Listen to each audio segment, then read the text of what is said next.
Ang 2,000 pesos na kada buwan sa mutual funds ni Melay ay lalago ng 11 million pesos pagkalipas ng 35 years. Simpleng may bahay si Melay, 48 years old, at 10 taon na sa pagkakarinderya.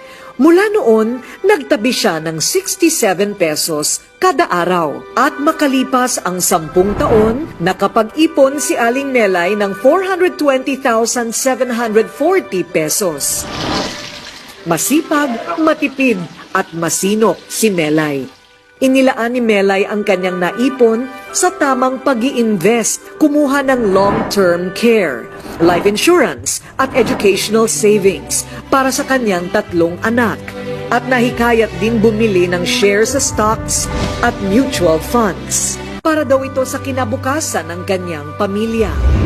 Nakabili na rin siya ng pampasadang tricycle para sa kanyang mister.